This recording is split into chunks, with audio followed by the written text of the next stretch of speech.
Your love is kind. Your love is patient.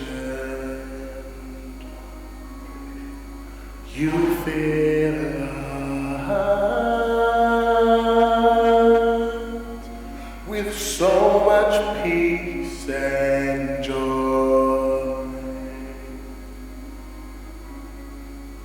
You're amazing. You make our lives feel brand new. You're amazing. You make our lives feel brand new. Jesus, you love me too much, oh, too much, oh, too much, oh, excess love, oh. Jesus, you love me too much, oh, too much, oh, too much, oh, excess love, oh.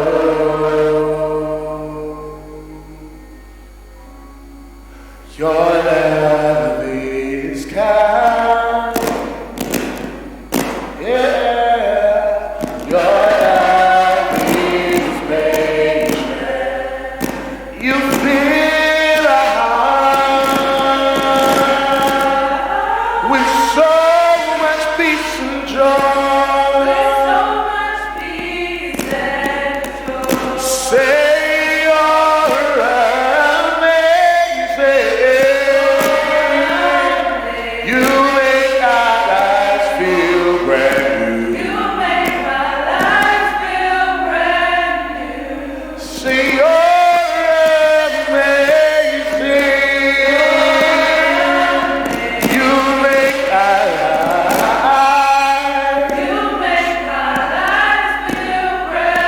one more time, say your love is kind, yeah.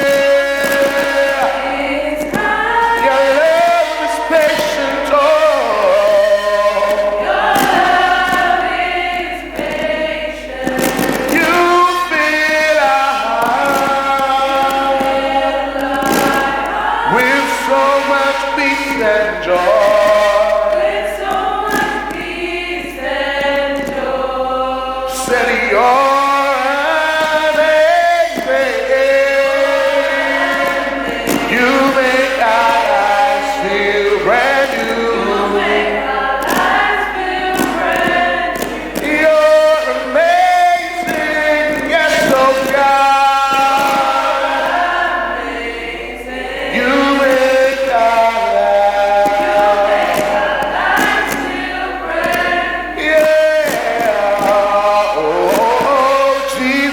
You love me too much, oh, too much, oh, yeah, yeah, Jesus, you love me too much, oh, too much, oh, excess love, oh, yeah, Jesus, you love me too much, oh, yeah, oh, excess love, oh, Jesus, you love me too much, oh, too much, oh, excess love, oh, too much, oh. Too much excess love, oh.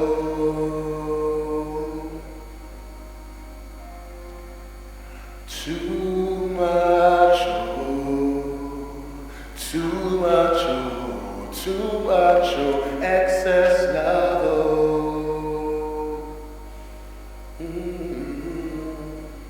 Too much, oh. Too much, oh. Too much, oh.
You're amazing.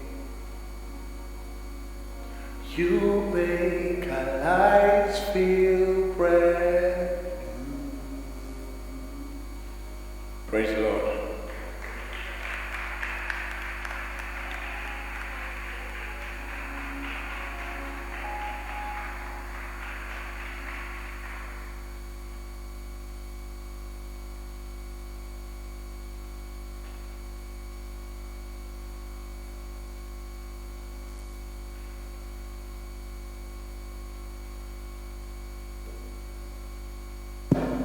Praise God.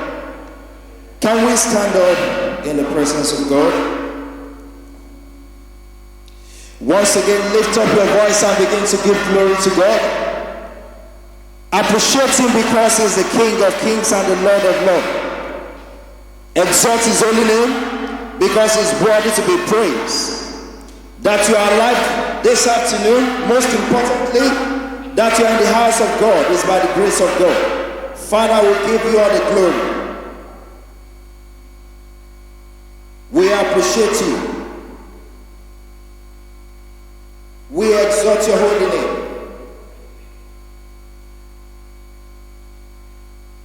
Father, we just worship you. What a wonderful name it is that made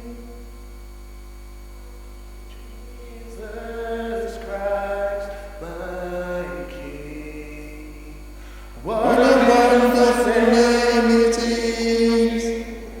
Nothing compares to it. What a wonderful name it is. The name of Jesus. What a wonderful name it is. What a wonderful name it is. The name of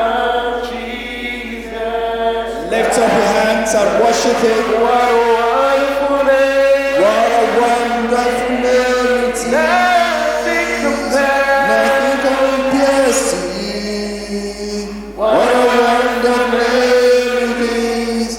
The name of Jesus.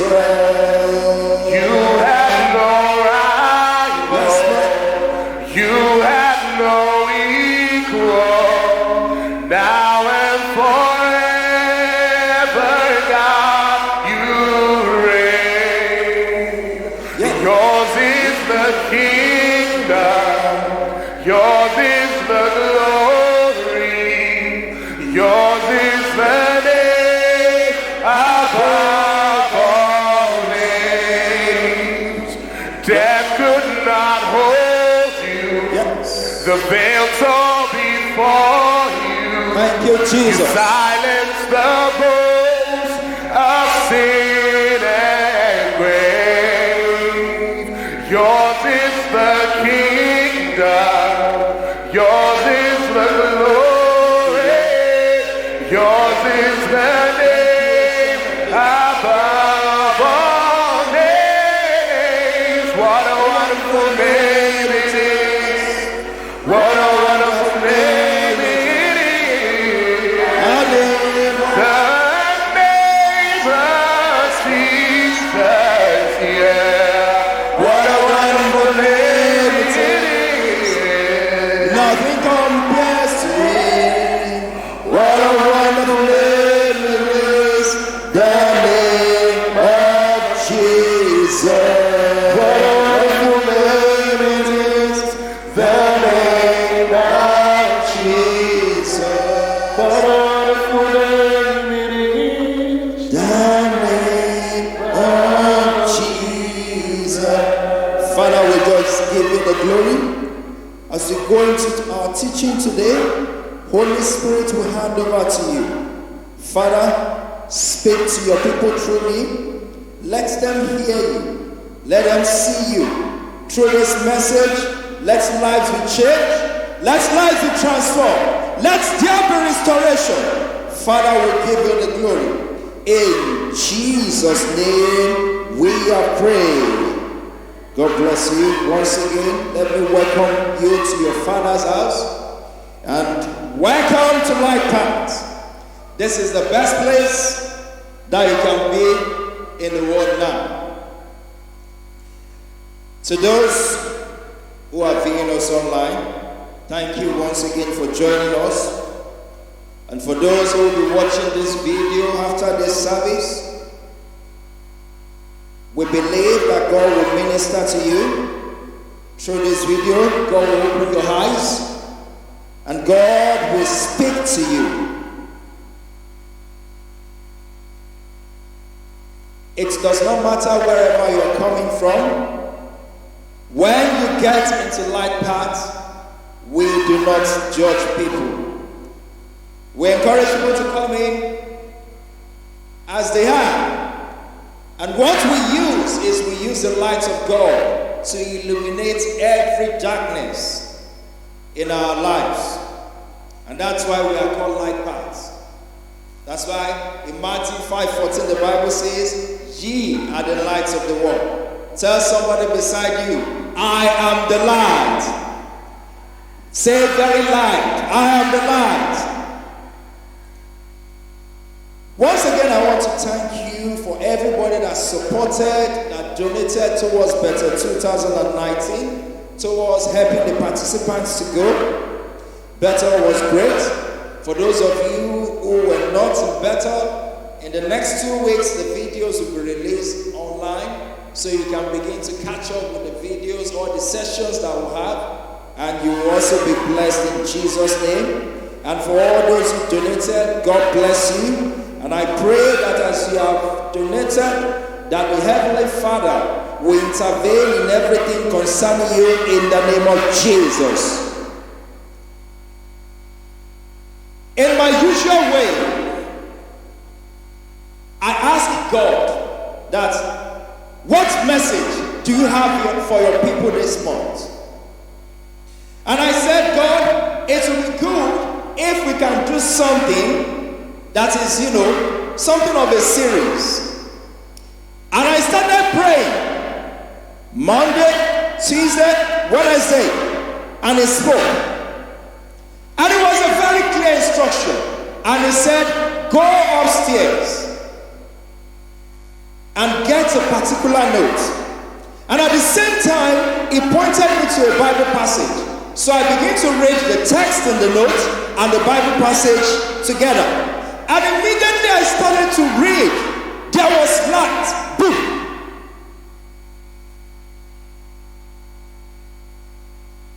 And something was given back to. And that's what we'll be talking about in the next 3 Sundays. And we are starting a series today, which I will title, Seeing with God's Eyes. Can you tell somebody beside you, seeing with God's eyes? And this first part of the series is what I will title, A Changed Life. Louder. Now, I want you to remain focused. Let your mind be receptive to the new things that God wants to show to us today. And I want you to open a new page, your notes, inside your phone. Open a new note and begin to write as I speak. I told you at the beginning that God instructed me to go and take my note. It is only a note that you have written that God will tell you to go and take. And when you take such notes, it begins to give you direction as to what to do. When I looked at the note, I'd written that note. It was one of my devotion, probably months away. I never imagined that it's going to translate into something we're going to start talking about today.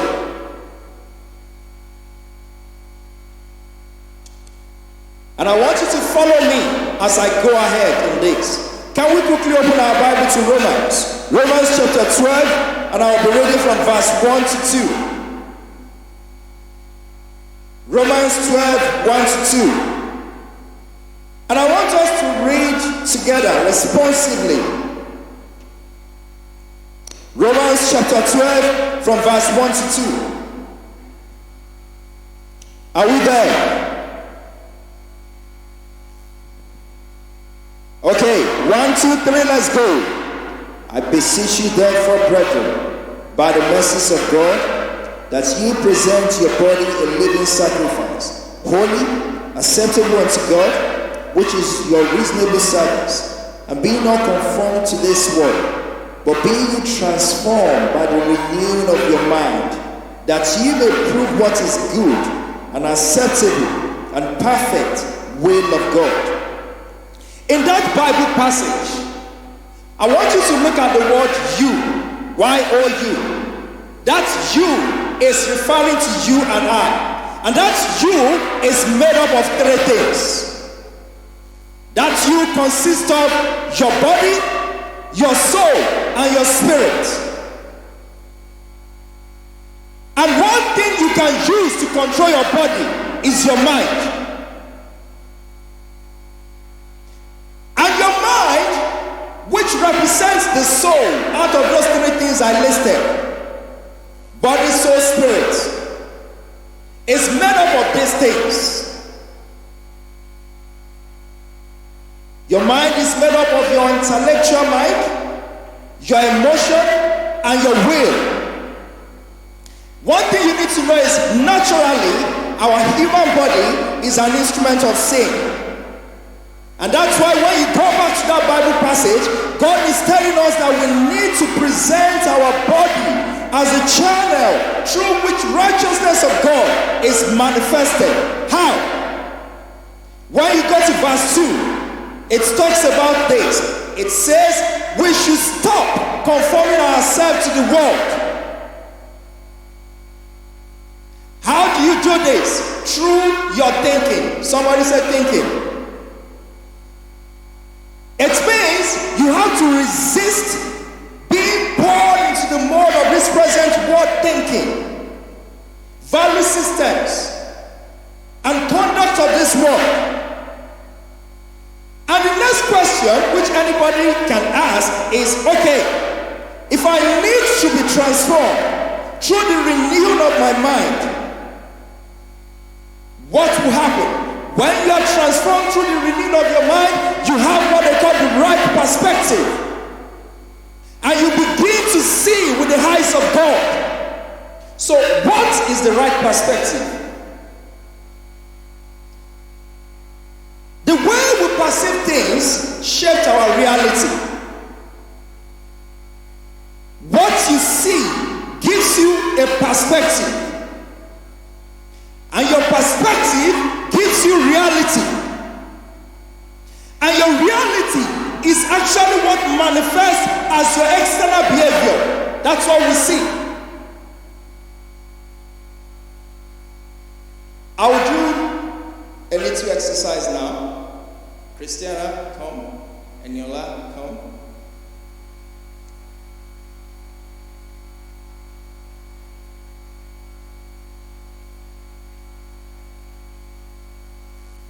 And I want you to face the audience in the center.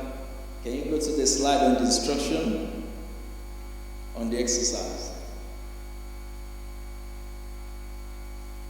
Okay. So audience, you know what you want to do. All right. Eniola, please can you move a little bit to my right hand side? I'm going to throw this thing on the floor. Christiana, what does this look to you? Tissue paper. Typically on a normal day, what will you do if you see it? Walk past. Okay, walk past.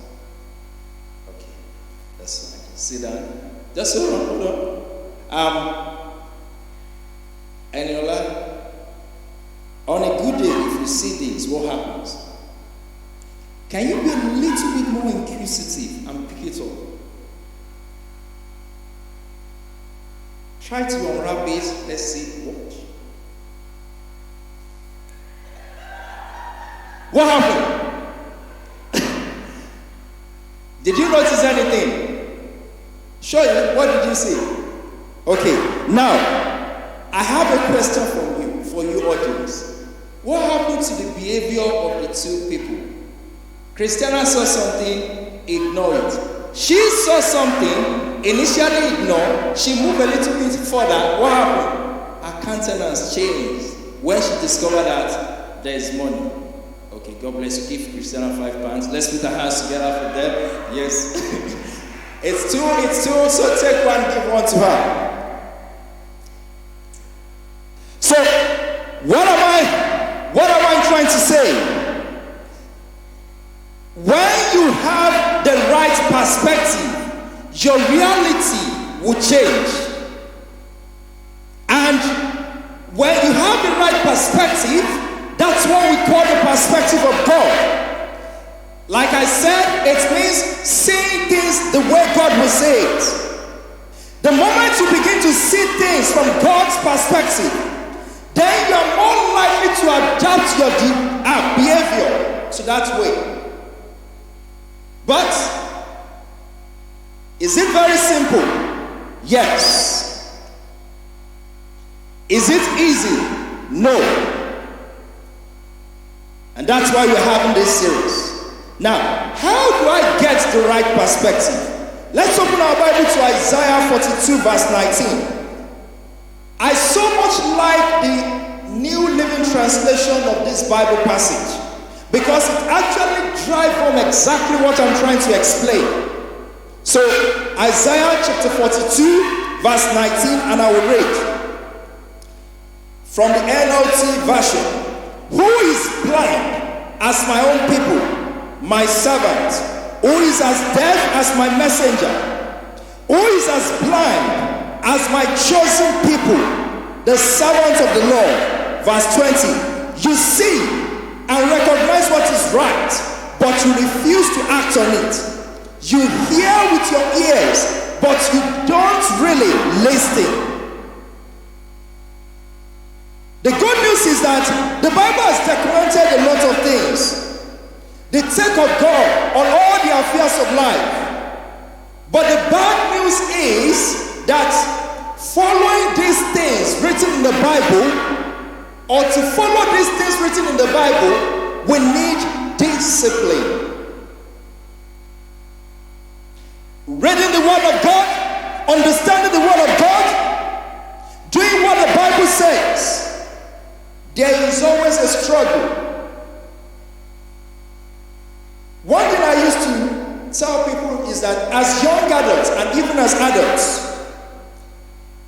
we love our freedom. We love our independence. We all want these two things, freedom and independence, very badly. But now, when we eventually get that freedom, when we get that independence, tagging along that freedom and independence is discipline, which we hate so much.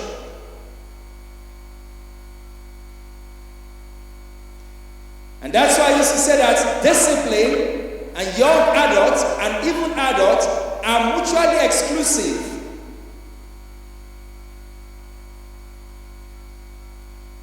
Unfortunately, your friends, our parents, our family, the society did not even make it any better. We have come to accept all the bad habits and irresponsibility without any resistance. In fact, it looks like anything anybody do is just what we expect. Our expectation is so low. When people react or believe in an ideology, it has become a way of life. Nobody says anything. Everybody wants to be politically correct.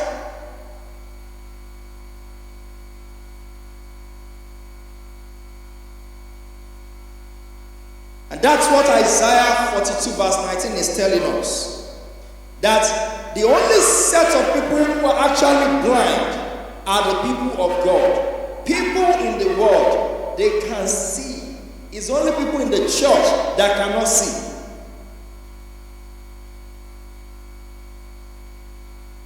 And it's not that we are not seeing physically or biologically, but our spiritual eyes is the problem. We see the right thing, we refuse to act on it. We hear, but we don't listen. And one thing you need to know is our ability or inability to develop a consistent discipline will have a dramatic impact on the quality of our relationship with God. So when you get the right perspective, you need discipline. And getting the right perspective will lay a foundation upon which you can now start to build a changed life. Now, a changed life. A good number of us will agree that when you become a Christian, it means we should live a life that is changed. But alongside this, there is an assumption that a lot of us actually make. That one, if you are a Christian, you pray the prayer, you answer altar call, you make commitments after the service. You go to the young adult camp and you come back. And we all expect that automatically everything about us will change. Well, I'm sorry to announce to you that you have the wrong assumption. And that's why most of the time, when we do not see the immediate difference in our lives, when we give our lives to Christ, we begin to doubt the reality of our faith. And that's the problem with most young adults, with most young people now. You say you are saved, but at the same time you are doubting, am I really saved? Do I really have this faith? And that's why I used to tell people that salvation will set you free. But one thing that keeps you free is revelation. It is one thing to be free. It is another thing to stay free. That you answer an altar call does not guarantee that you will stay free. And that's why you have a lot of saved young people that are frustrated. They are frustrated in such a way that it makes salvation look as if it's not real. But it is not the salvation. It is just the wrong assumption of their immediate expectation. This may shock you, but it's the truth. Prayer is not a magic bullet. It's not a magic bullet that guarantees change. Rededication, answering the altar call, is just a promise. It does not ensure that you will follow through.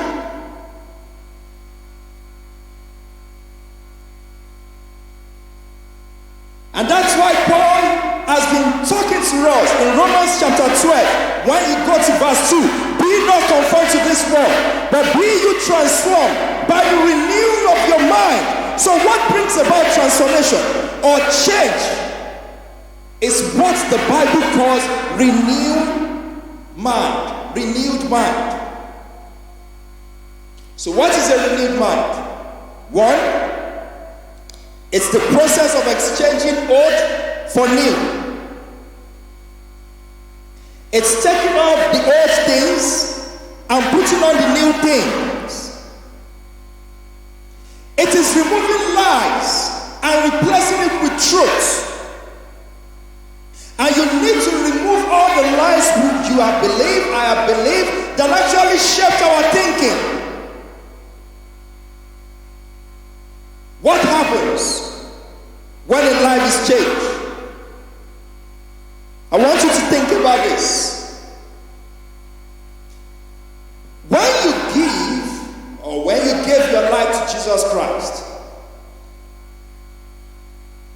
do you wake up the next morning and see that one, probably your thinking pattern, your memories, all the things you used to do have gone all of a sudden? Now I'm asking you a question. When you gave your life to Jesus Christ and you went home, you slept, when you woke up the next morning, as your memory changed, the things that were there before, were they gone? Did your eyes change?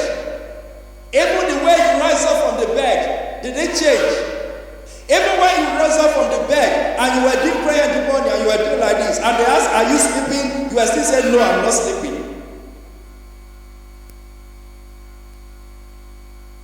What am I trying to say? One thing you need to understand when you give your life to Christ is your identity is in Christ, but your mind is still full of the trash that is there. And it takes a little bit of time before your brain catch up with your new identity.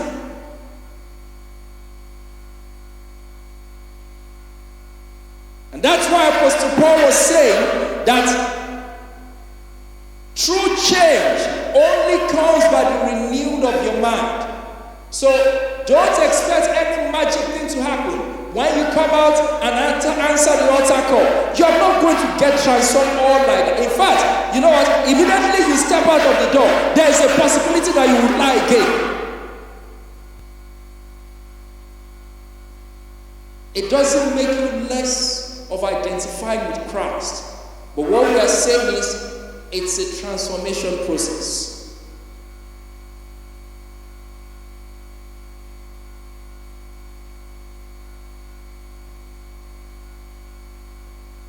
You will never have a transformed life until you have a transformed mind.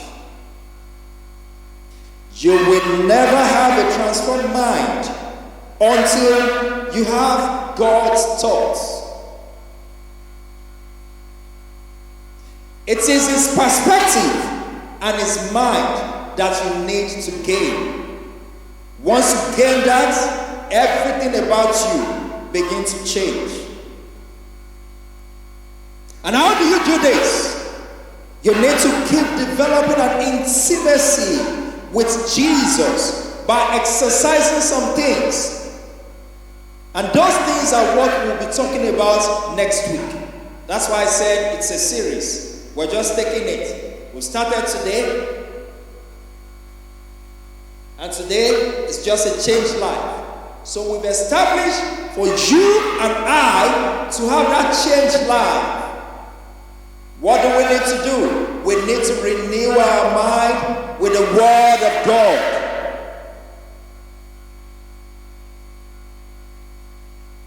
It is when your mind is changed that your heart will begin to change. About 2 years ago, I wrote an article in the Sunday Bulletin, for those of us who still remember, and I titled it, A Changed Mind. A change of mind, but not a change of heart. You know, a lot of times we come to church out of the emotions and everything that is going on, the glory of God. You just be like, oh Father, you just start crying, weeping, I'm giving my life to you, I will never go back to the world. Great! That's just a change of mind. But to continue with that commitment, with those things you've said, you need a change of heart. And the only thing that does that is through the renewing of the word, your mind, with the Word of God. And that's why I used to tell people, don't be quick to judge anybody. The fact that somebody gives his life to Christ now and he steps out there and lies does not make him less of a child of God. You need to know it's a journey. And as you are walking with Christ, what are you doing? It's a journey. And I pray that God will continually strengthen you as you continue in this journey. It will keep you focused in the name of Jesus. Can we all rise up? Once again, I want to use this opportunity to invite us to a relationship with Christ. Peradventure, you are not sure. Maybe you are doubting your salvation. Maybe yours is an habit that has become an iniquity. God is inviting you here again. And I want you to bow down your head and begin to confess your sin. I am thine, O Lord, I have heard thy voice, and it told thy love to me.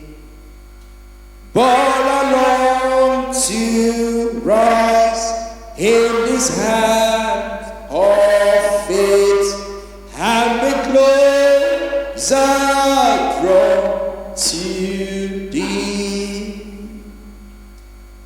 Draw me nearer, blessed Lord, to the cross where thou hast died. Draw me nearer, blessed Lord, to thy precious bleeding Son. For those who want to rededicate our life to Christ, wherever you are, just begin to say after me, Father, I rededicate my life to you today. Forgive me my sins and iniquity. Accept me back. Give me the grace to be able to stay in your word. Help me to use your word to renew my mind. And let me stay focused on you. Thank you, Father, Lord. In Jesus' name we have prayed. Now that we have recommitted our life to Christ and we've asked for forgiveness of sins, I want us to lift up our voice and pray. You will pray in this manner. Holy Ghost fire!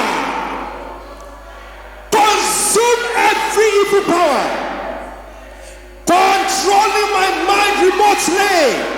In the name of Jesus, yes, Holy Ghost fire, consume every evil power that is remotely controlling my mind. In the name of Jesus, make sure you're praying. Yes, let the fire of the Holy Ghost consume them. Any strange force, any strange power that is remotely controlling my mind. In Jesus' name we are praying. My Father, give me a new perspective about you in the name of Jesus. Yes, Father Lord, I want to see a new perspective about you. Give me a new perspective about you in the name of Jesus. My Father, give me a new perspective about you in the name of Jesus. In Jesus' name we pray. Finally, you will pray. Every internal enemy that wants to rubbish my salvation, every internal enemy that wants to rubbish my salvation, come out and be destroyed in the name of Jesus. Yes, come out, be destroyed, out, be destroyed, out, be destroyed, out, be destroyed, out, be destroyed, out, be destroyed in the name of Jesus. Come out there and be destroyed. Come out there and be destroyed. Come out there and be destroyed. In Jesus' name we are praying. Father, we thank you for today. We pray that through this teaching, that you will give us the grace to dwell in your word. And as we study it, let it begin to renew our mind in the name of Jesus. Let it begin to transform us in the name of Jesus.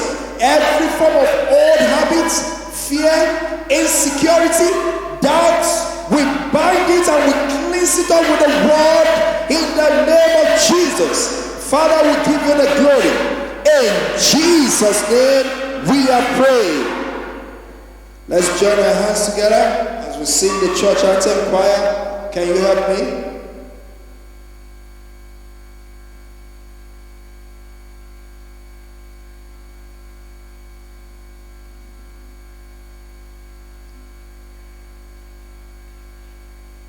Are we ready? Okay.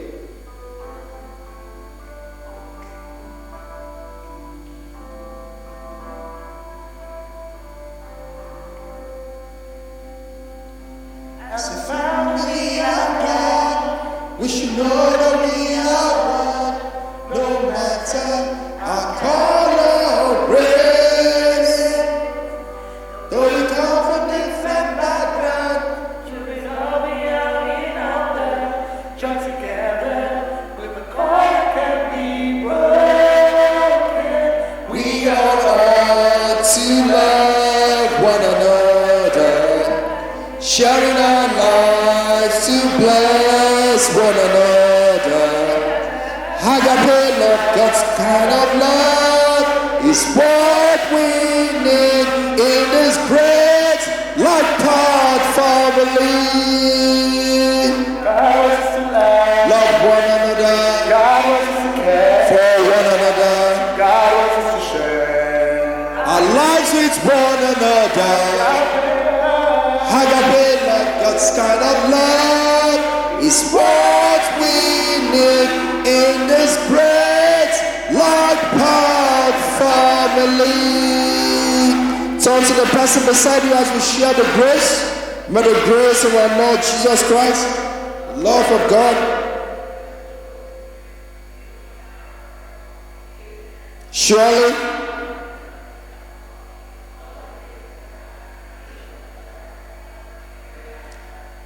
the second person, surely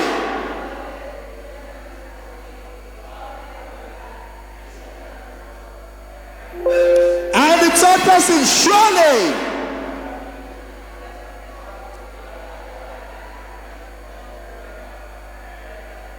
God bless you. Have a great week.